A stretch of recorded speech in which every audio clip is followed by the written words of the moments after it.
Hello there, my name's Graham Martin from Careers Accelerator. Well, thank you for letting me into your inbox over the last couple of days, whether it's been through email, whether it's been through LinkedIn, Facebook or YouTube. I just want to say thanks for letting me engage with you. So I just want to talk to you about what's going on at the moment. And by the way, forgive the signage. I'm not sure if this is the right way or the wrong way around. It's my home little studio, my conservatory in Enfield.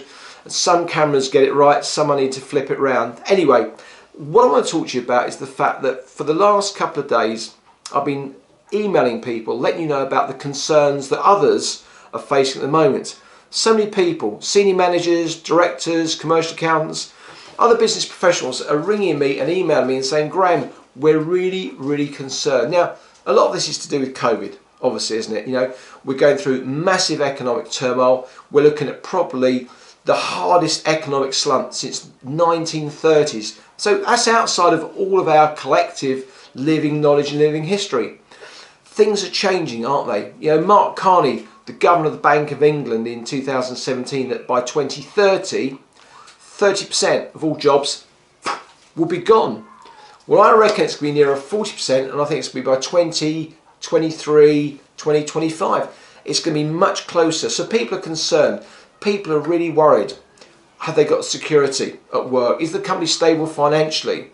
Are they worried about their jobs? Maybe they're in dead men's shoes. That's a dreadful phrase, but if suddenly your company's got a headcount freeze and they're promoting people, they're not giving bonuses, well, you know, your boss might literally have to pop his clogs or her clogs before you get promoted. So is this now the time for you to start looking at another position? Now, of course, some of you are going to say, no, Graham, we'll stay where we are, better the devil we know.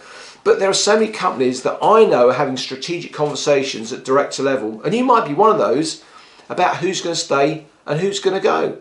A friend of mine has got a business with over 400 staff in Hertfordshire, across the UK, different locations, and out of all those staff, he furloughed 75, and they're only looking to take 20 of them back because they've found ways of operating with fewer staff. So productivity is kind of there or thereabouts, but they can really make a big impact on the bottom line just by taking 55 people out. Sure, they're going to make some redundancies, but those will be offset against capital expenditure, and it's tax efficient for them. So there's a lot of tough stuff which is being considered at the moment. Now, I know some people have really enjoyed working from home. Some people have hated it. I think it depends on your setup and the kind of business you're in. But I've got a client who runs a small design business, about 60 staff, and the directors, the two co-owners, are split. One says, let the staff work from home, continue to do so, because guess what? Productivity's up. The other director says, no, we must get everybody back into the office so they can start to collaborate and work together. Now, I don't know what your view is of that, but if you're in a company that says, no, you know, you've got to come back, and you're thinking, you know, I quite like the idea of working from home, there are organisations now that are saying to me, we want people that are able to work from home. You know, I've got evidence of that's being considered as a definitive strategy working forward. You know, this could be the biggest change in our history in terms of the economy since the introduction of electric light. Or even if we think about the computer revolution since then, you know, there's been so many things happening. This is a massive shift, all within about 6 months. So I know it's hard. It's hard to get the time. If you're working, if you're looking after a team, if you're dealing with clients in difficult circumstances, where do you find the time to think strategically about your future and what you're going to do? Well, I can offer a solution to that. Come to spend some time with me next Monday, the 27th of July, from 6 a.m, 6 o'clock in the morning. Spend a couple of hours with me, maybe an hour before you go to work, or if you get the kids up, if you're at home, whatever the case may be, and an hour in the evening. I'll be giving you some videos and downloads early in the morning. I'll be up early, 6 o'clock, doing it live, giving you what you need to do for that day. Post your homework to me on a separate email, not publicly, because a lot of the stuff when we ask you to do is quite confidential. And in the evening, there's going to be a Q&A session for everybody, starting at 8 o'clock, and I'll just go on to finish covering that particular day's work. We'll be talking about, you know, what you stand for. What do you really want to do? What are your skills, your achievements? What's available in the market for you today? We'll be looking at your CV, creating an AI-friendly CV that's got the correct keywords and phrases that are picked up by a Boolean search. What about your LinkedIn profile? Now, it might be pretty good. I reckon we can improve upon it.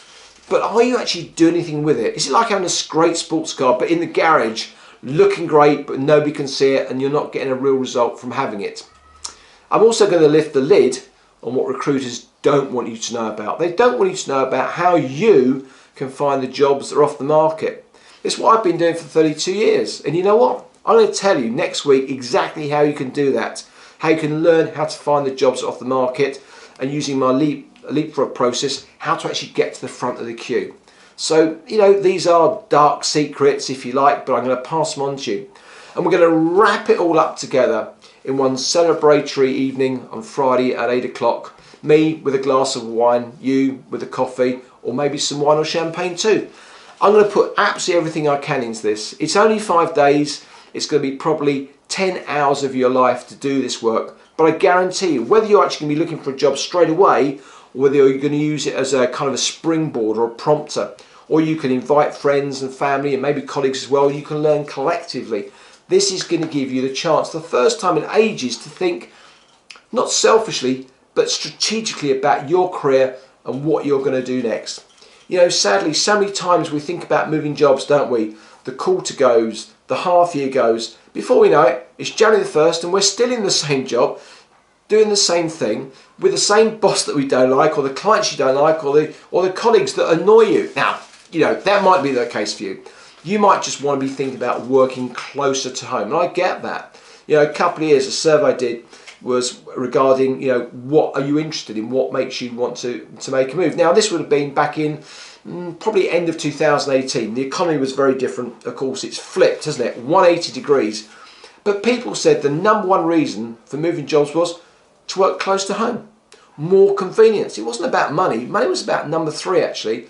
It was close to home, job content, and money. Now I know it's about security and of course money. But, you know, working close to home currently comes up at about number 3. So it's always up there. So maybe you're going to start looking for a new position because you want to work close to home, because you want to get home earlier and spend more time with your family and enjoy this great sunshine we're having at the moment.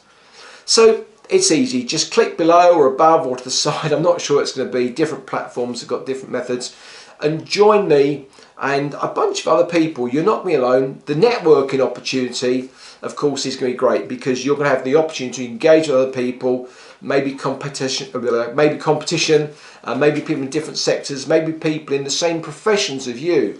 Maybe you're in finance, or you're in legal or engineering, or in sales management, or a director or an owner of a business. Use this as an opportunity to build your network. You know, at the end of it, if everybody could link up with everybody else, imagine the explosion in LinkedIn contacts. That would be fantastic, wouldn't it? So there you go. That's it from me. It's 7:30. It's getting on. I've got to go and get some dinner. I'm looking forward to seeing as many of you as possible next Monday, the 27th. Now, literally, it sounds a bit of a cliche, but the doors are shutting at midnight on Sunday. And if you click below, you can see the timer click, click, click, click, click. But there's space for everybody. Do come. It doesn't matter if up till 1 o'clock posting the answers. I will do it, and it'll be recorded, so if you can't watch it of an evening, you can watch it the next morning, or you can catch up during the daytime. That's it from me, Graham Martin from Careers Accelerator. As I say, I've got a funny feeling that this logo's the wrong around. If it is, I do apologise. It'll be right for next week. And for those of you that join me on Careers Club on Wednesday night, this Wednesday, I'll see you at 7:30 on Facebook and on Zoom. And we're going to talk a little bit more about this, but we're also going to have another long Q&A because that seems to have really evolved. People want to know real time, what should they do? That's what I'm here for. I'll see you soon, I hope. Graham Martin from Careers Accelerator. Goodbye.